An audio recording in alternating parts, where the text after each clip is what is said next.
with the medical director evaluation of each one of you. And we've had more failures with the trauma scenario than we have with the medical scenario by a factor of 5.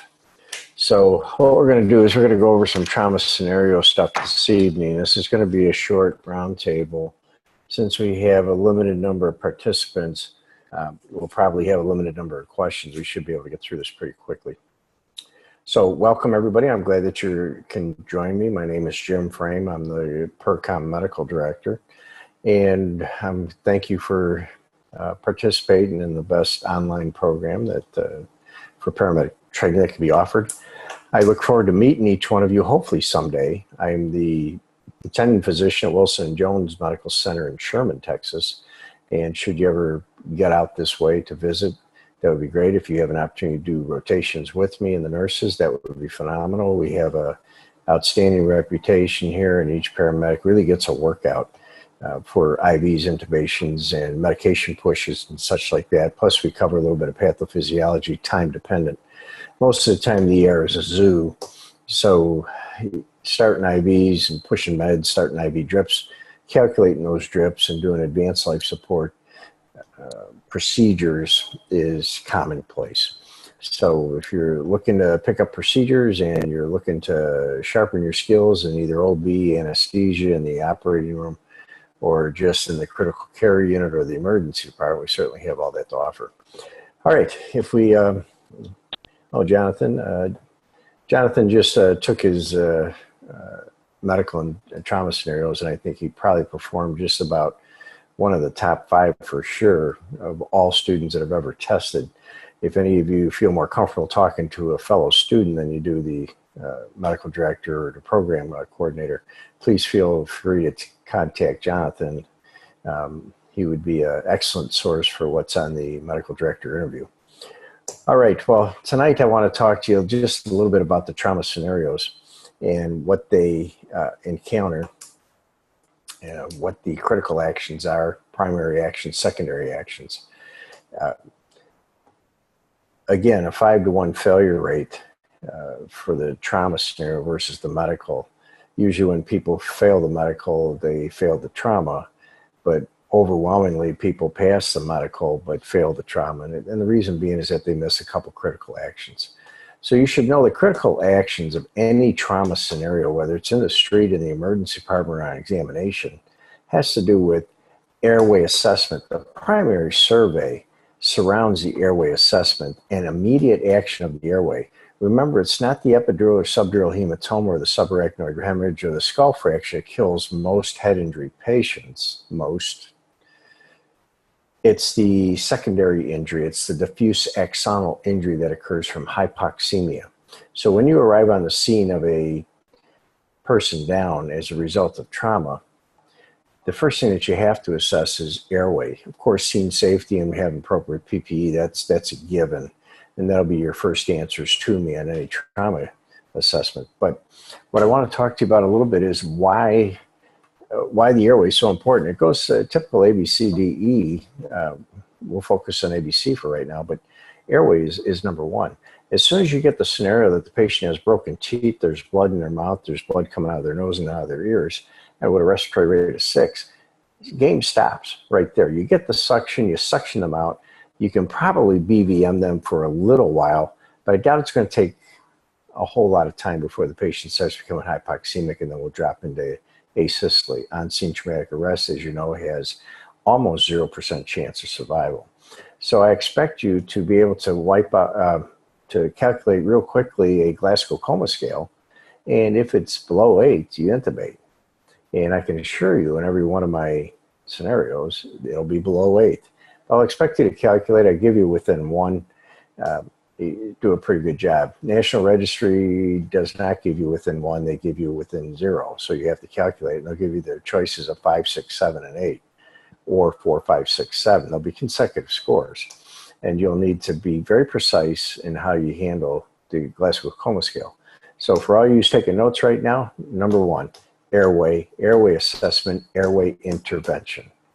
So go ahead and suction the airway, get the patient all cleaned out, make sure the cervical collar is on, We don't want to be doing anything without the cervical collar, and then here comes the intubation. The intubation medications has become a point of discussion, and I do this intentionally to make sure that we get the point across that the non-depolarizing, along with etomidate or with ketamine, in combination is not going to increase intracranial pressure. You can assume that with the teeth busted out, the blood in the mouth, the blood from the nose and from the ears, and the patient being unconscious, you can probably bet that there's a closed head injury of significant proportion. So an intubation is indicated, and it's going to be etomidate or ketamine, depending on your particular protocols.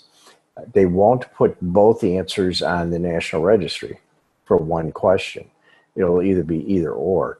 There's a move towards ketamine being the sole agent because it still allows for a patient to breathe if you can't get the intubation. LMAs and King Airways in a trauma patient, especially with trauma where they got a lot of blood coming from their mouth, you probably want to go with a definitive airway. If you don't have time or you don't have personnel and such like that, certainly dropping an LMA has some risks, especially esophageal tears and upper mediastinal injuries and such like that. But for the most part, a definitive airway, when they talk about definitive airways, they talk about one thing, tracheal intubation. So that's going to be paramount. Then we move down. Now, a lot of you are doing a pretty good job with the posterior cervical spine being examined. There's no step-off or depressions. You don't see, feel, or any crunching back there or anything like that. Cervical collar goes back on after you examine for penetrating wounds to the neck and for tracheal deviation or for JVD. Now, invariably, you'll get a tracheal deviation and JVD. This is going to indicate a pneumothorax. Your next appropriate move has to be examination of the chest. And so there's going to be a couple of things you'll watch for. You're going to watch for rise and fall in chest. Don't take all day. Watch for rise and fall in chest to see if it's symmetrical. Then you're going to palpate the chest. You're going to palpate for flail segments, but most importantly, crepitus or subcutaneous emphysema. It feels like a whole boatload of Rice Krispies underneath the skin. That's air leaking into the subcutaneous tissue, crepitus. And so you'll want to palpate, and as soon as you start palpating, you're going to feel that it's localized to one side.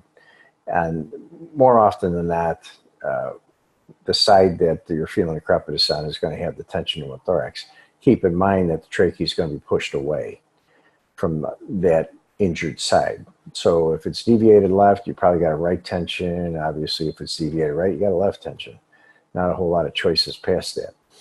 After you palpate, then you're going to listen for breath sounds. Now, there's going to be three verifications here. You're going to have tracheal deviation, you're going to have absent breath sounds, and you're going to have crepitus on the side of the injury.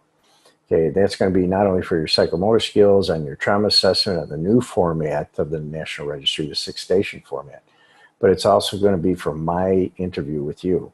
So you're going to need to know how to decompress that tension pneumothorax. Keep in mind, a tension pneumothorax accompanied with low blood pressure is one of two very fatal looking kind of things in the chest that can be reversed. Of course, if you have transection of the aorta, the patient's probably already passed away by the time you get to them. If it's punctured or blown out the heart, or there's any other torn pulmonary vessels, the patient's probably all going to be passed away by that time. However, for patients that have a survivable yet lethal injuries that can be reversed, you only have two in the chest, tension pneumothorax, pericardial tamponade. For your scenario, you could get either one of the pericardial tamponade or tension pneumothorax. With the tension pneumothorax, I'm going to ask you to describe the procedure. You're going to have to review the procedure, make clavicular line second or third intercostal space, and then you're going to place the needle in there, remove the stylet, listen for the rush of air, watch for the trachea to come back again, watch for chest rise on that chest, and hopefully increasing pulse oximetry. And you'll have decompressed the chest. And you can secure it if you want. If you don't want to, that's fine. The most important thing is decompress the chest. Now, you're not going to get 100% reinflation of the lung. When I get the patient in the emergency bar, I'm still going to have a 50% pneumothorax on that side, but at least the tension is gone. And again, tension is pushing all the organs to the opposite side, and at the same time compressing those organs to the point where a tension pneumothorax can actually kill a patient. It's going to decrease preload, decrease venous return to the heart to the point where it cuts it off completely. And so you get your tension. Now, a patient that's got a 60/40 blood pressure or 130 pulse rate, you're not going to get much past that aorta either if the tension pneumothorax is compressing on the aorta, because there's hardly any pressure in the arterial system to actually resist the tension pneumothorax. All right, we move down to pericardial tamponade. If your scenario involves a pericardial tamponade, it's going to be a 45-45 procedure. In other words, you're going to locate the xiphoid process. You're going to go 45 degrees down into the midline, and then you're going to point your needle 45 degrees to the right so that your needle is pointing left and downwards. So it's 45 degrees down, 45 degrees to the right. Aim for the left shoulder until you feel the first give, which is through the diaphragm. The second give is going to be through the pericardial sac, and you should be able to withdraw the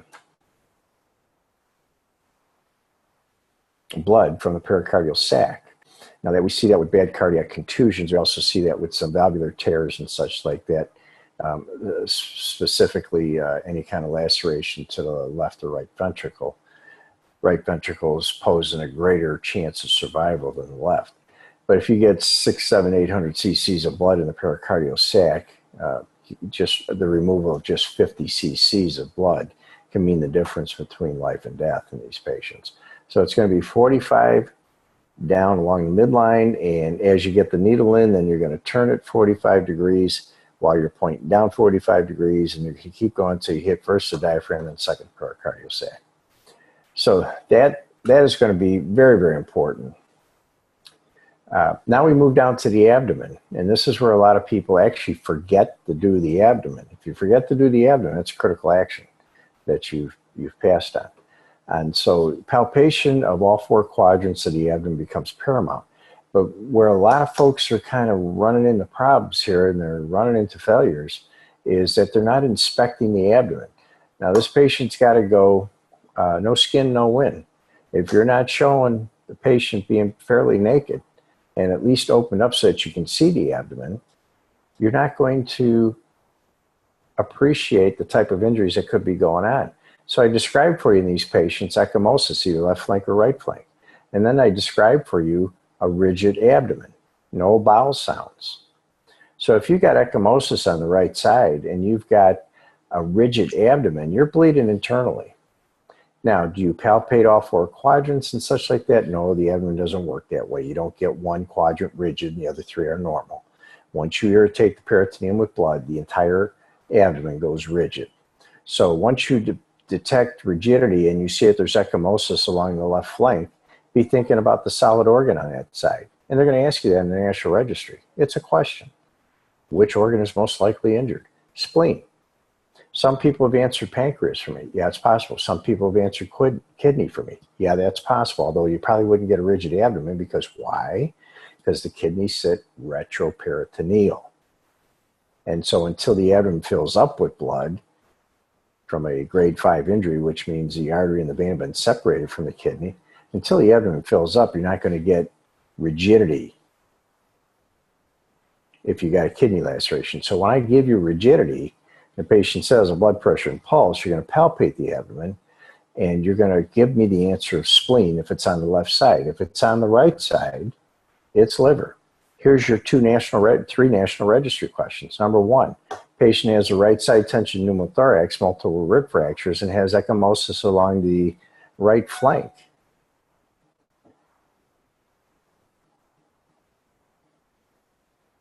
They have probably a liver laceration. So here's your National Registry question. What is the most commonly injured solid organ in the abdomen? Liver. Now I give you a left flail chest, left ribs, left flank ecchymosis. What's the most commonly injured organ on the left side of the body? They're going to make a distinction. The most commonly injured organ, solid organ from a blunt standpoint, is the liver. But if they indicate a side and they indicate left, then they're looking for spleen. What's the most common organ injured with penetrating trauma? Piece of cake. You got 26 feet of bowel sitting there. 20 feet in the small bowel, 6 feet in the large bowel. Hard to miss. So it's going to be hollow organ injury with blunt trauma. Now, of course, if it's an epigastric or right upper quadrant bullet hole or such like that, you got diaphragm, liver, lung, or on the left side, you got pancreas, kidney, spleen, but they're not going to be that specific. They're going to just kind of give you a general idea. So it's either right-sided liver, left-sided spleen, or hollow organ from penetrating trauma. Does anybody have any questions so far about anything we've talked about before I keep moving down? I'm watching your responses.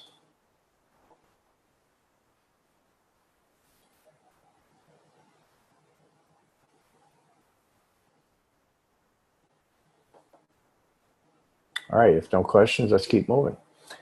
The extremities can be, I'm sorry, let's go to pelvis. Pelvis, you're going to put your thumbs on it and you're going to push inwards. And it's been very nicely described by a lot of students that they're going to put their thumbs on it, they're going to push down, push inwards. Some people are doing rocking. Rocking is kind of fallen out of favor, but it, you know, at the same time, I'm not seeing a whole lot of studies out there that say that you're doing more damage. So either rock them or just press down. Prefer that you just press down. And if you feel that it's loose, sloppy, or otherwise does not feel like the integrity of the pelvis is solid on one side or the other, then you probably got an open book fracture on that particular side. Now, here's where you run into problems with open books. They're type B fractures. You can very easily turn into type C vertical shift fractures if you put a traction splint on these patients. Now, putting a traction splint on these patients is not going to do any good. I doubt it's going to do anything real bad, but it's bad form. Don't put on a traction splint when you got a suspected pelvic fracture. Instead, your critical action on these patients is put on a pelvic binder. Why? You can accommodate 3 liters of blood in the pelvis when it's an open book, type B or type C fracture. Yet if you take a pelvic binder and close and tighten down on that pelvis, you're going to decrease it to about 2 liters. Is that a difference? Yeah, if you're carrying 6 liters, that's the difference between 40% of your blood, 33% of your blood, and half of your blood. Okay, you're probably not going to survive half your blood loss, but you can survive a third of your blood loss, at least in a young person who's just sustained trauma where you got on the scene fairly quickly. So don't forget your pelvic binders.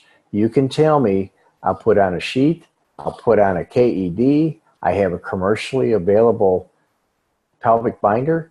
I got one of those old-fashioned museum pieces called a mass suit that the military still uses, by the way. I have a mass suit that I can put on these patients. If I combine that pelvic fracture with an open femur fracture and you say that you're going to put on a mass suit, you win. You win major points. If you put on a traction splint in the presence of a pelvic fracture, you're not going to lose points. We're going to have a discussion about it. But that's not good form because as the traction splint, as you twist it, you're pulling down on the leg.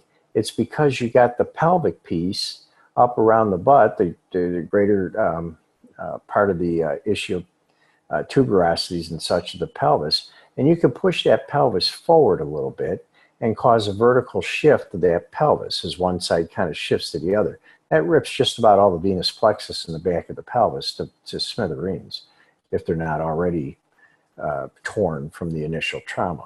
So we don't put traction splints on people with suspected pelvic fractures. You can tape or bandage the leg to the backboard. By the way, backboards are clearly indicated in unresponsive patients. Or you can bind the leg to the opposite leg. Or you can just put a regular old long leg splint on it, not traction style. Or fourth and next is the mass suit. You can put that on as a big stabilizing device, although I don't see too many departments carrying many mass suits anymore like we did at one time. We've got them on all the helicopters, we got them on military ambulances. Now, the next thing is you could have upper extremity injuries. Let's move to the upper extremity for a moment. You can have open fractures of the wrist, forearm, elbow, and such like that. We don't find the upper extremities to be much of a problem. If you have an open fracture, whether it's the humerus or whether it's the femur, and your pelvis is intact or your shoulder's intact, putting on a traction splint is not a bad thing. If you've got bone that's sticking out and you retract it, you've kind of decreased the compartment of the thigh. The thigh, again, can hold about 2 units of blood, 2 to 3 units of blood. If you put traction on it and compress that compartment or reduce the size of that compartment, the femoral artery is going to bleed out about a pint or so, and that's going to be end of the bleeding. Don't worry about the bone retracting into the wound. That person's going to the operating room when they hit the door anyway, and while the general surgeon's working on the abdomen to do damage control surgery, the orthopedic surgeon is going to be opening the thigh and doing an antibiotic washout. Now, if it's got weeds, twigs, and all kinds of manure and everything stuck to the bone, fine. You know, don't be in a hurry to reduce that. But if your patient's actually oozing or bleeding from that thigh, you can put a little saline on it and go ahead and pull the traction so that you can at least stop most of the hemorrhage that's going on, especially if you suspect a femoral artery fracture. So I'm not too concerned about all of that. Some ER doctors getting a twist about it, but I think if you look at the rationale of compressing a compartment, decreasing the amount of blood that can fit in it versus dealing with an operative procedure a little bit later, I think I'd rather save the hemorrhage right now and we'll deal with the infection later.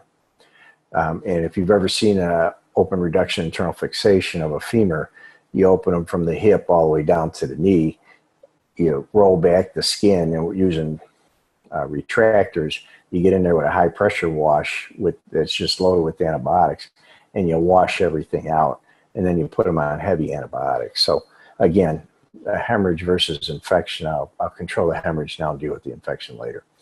All right, those are the big critical actions for your traumas. Now, where do most people fail? They fail in the airway management during the primary survey. They go, okay, I'm going to start bagging the patient, drop an OPA or an EPA into them, and OPA, I'm sorry. No nasal is indicated. I'm going to drop an OPA, I'm going to bag them until I'm done with the rest of my primary survey. Stop right there. Just stop. Get them intubated. Okay, again, diffuse axonal injury, even if you get to it 2 minutes later. From hypoxemia, diffuse axonal injury can be fatal to these patients. If it's not fatal, it's going to leave them severely debilitated, and had oxygen been appropriately applied 2 minutes earlier, that damage could be mitigated. Okay, so your critical actions for the trauma assessment is going to be primary survey. You're checking the airway, breathing, and circulation. Have you put on a cervical collar? Did you assess the neck both anteriorly and posteriorly? Posteriorly for step-off and depressions, anteriorly for jugular venous distension, penetrating trauma, and tracheal deviation. Did you check the chest? Did you inspect the chest, look for ecchymosis? Did you check the chest for crepitus or subcutaneous emphysema? Did you correlate your findings of JVD, tracheal deviation, and that crepitus with the fact that you got a tension pneumothorax? And then lastly, did you decompress the pneumothorax?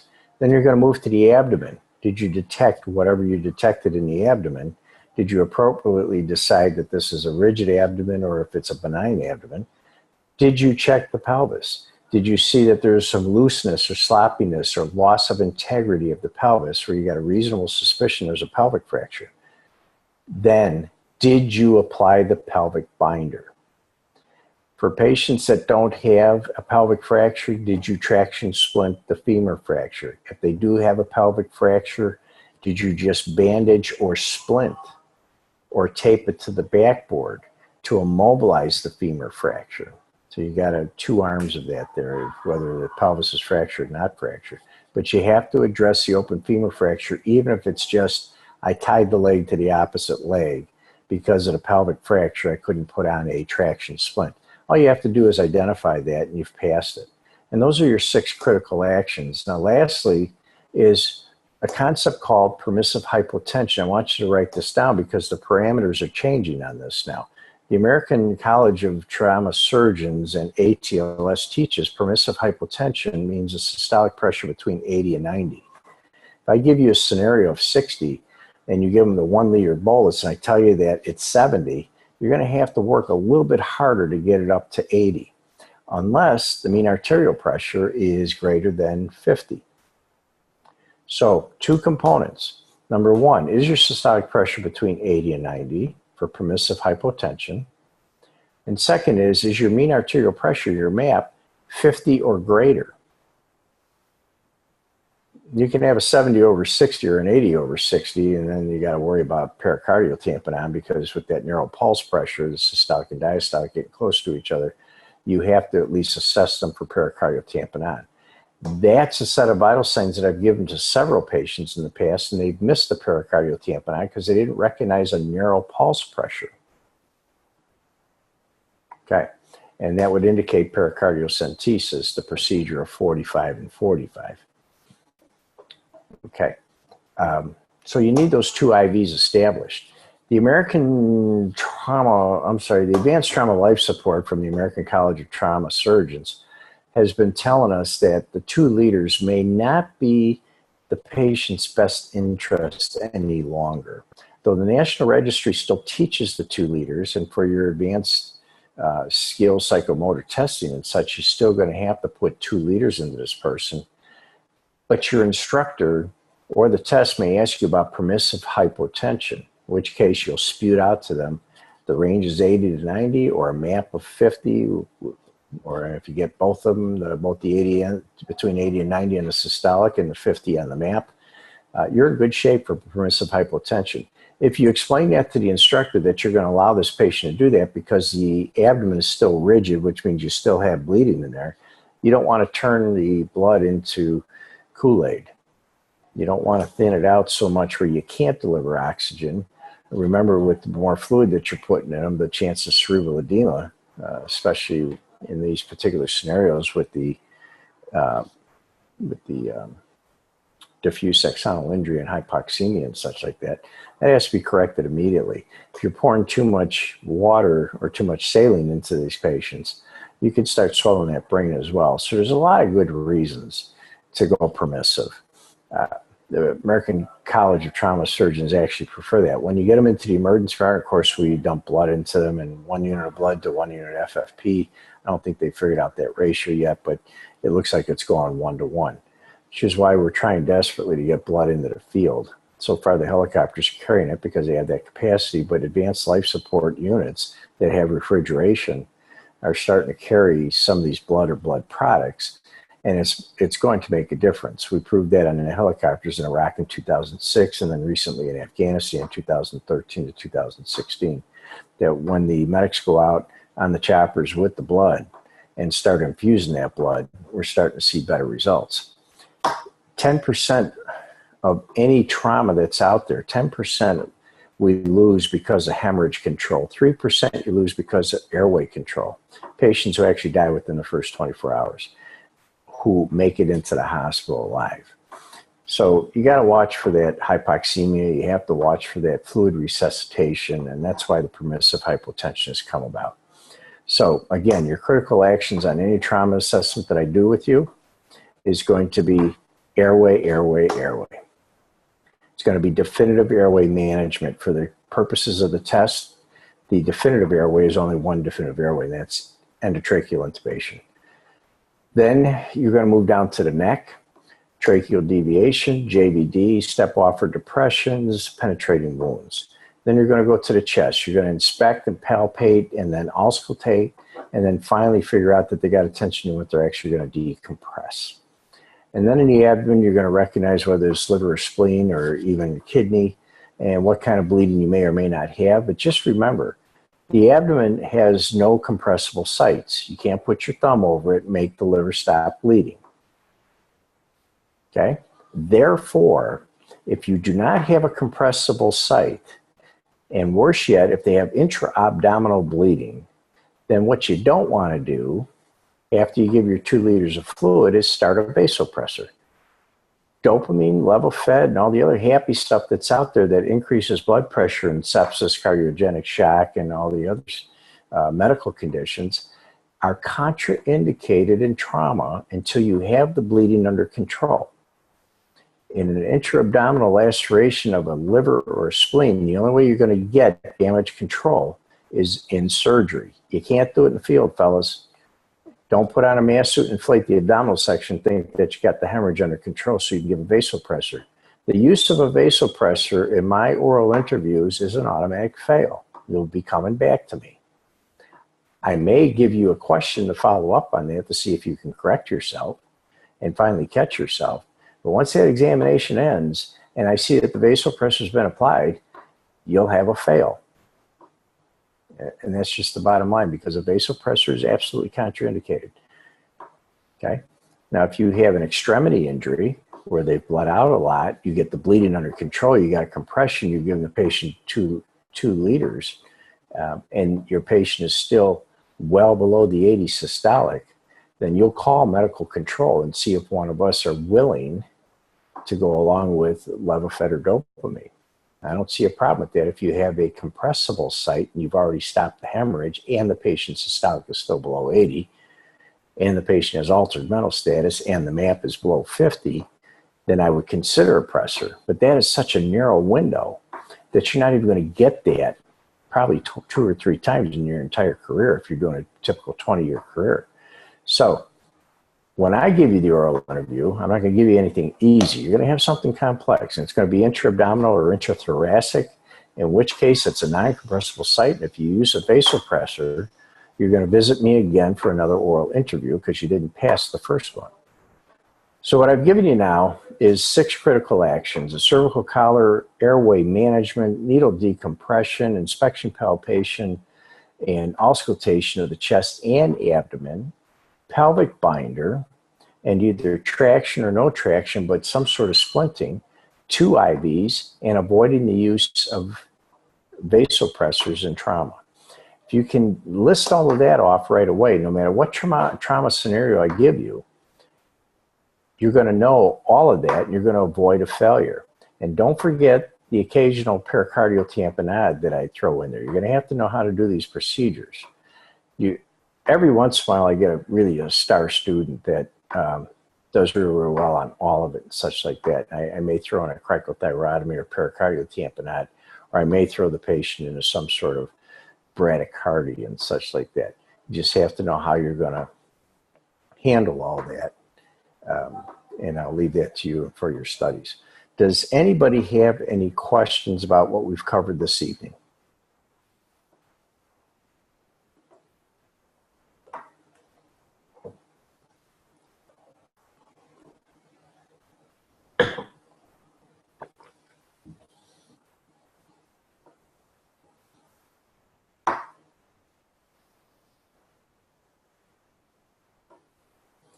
All right. Yeah, it's a lot of info. You're right. But it boils down to those 6 or 7 things that we've talked about, Jim, and you're right. It's a lot of info, but then when a patient is sitting in front of you, it's a lot to do. And a saying that's been around for eons still applies to today is that when you study this stuff, just remember, you're not studying this stuff to pass an examination. You're studying this stuff because one day the only person standing between the patient and the grave is going to be you. And so you're going to have to know this stuff, but you're going to have to know it so well that you can get on it and blow right through it without even blinking an eye. You're going to recognize these problems very, very quickly, from airway down to bleeding, and of course, knowing when to pick up and go with the patient. Remember your golden hour. Rapid transport is a critical action, but I've reduced it to a primary action because if you got to stabilize the patient, you got to stabilize the patient before you move. That's perfectly fine, but rapid transport is a part of all this. All right, anybody else? You guys are writing stuff down, okay. Yeah, Ian's there. He's copying like mad. All right, and again, Jonathan Dunaway, who's one of our partners here online this evening, just took his trauma and medical scenario today, and he probably did as well as anybody that I've ever had, and I've been doing this for a few years now. So if you want tips of the trade, so to speak, and you don't feel comfortable dropping me an email or dropping Jane an email, please feel free to drop Jonathan an email. I think I'm speaking for Jonathan. I probably should have asked his permission first before he gets inundated with 30 emails, but I think you'll find him to be a wealth of information. And feel free to discuss things with any one of us, because we have a lot of philosophies and a lot of theories, and of course each one of us going to different systems, so there may be some variations of protocols as well. All right, well, yeah, he'll be fine with it. Anyway, thank you for joining me tonight. We kept it short to 36 minutes. Again, short but sweet. And this has been recorded, so if you want to listen to this lecture again, please contact Jane so that she can release this video to you.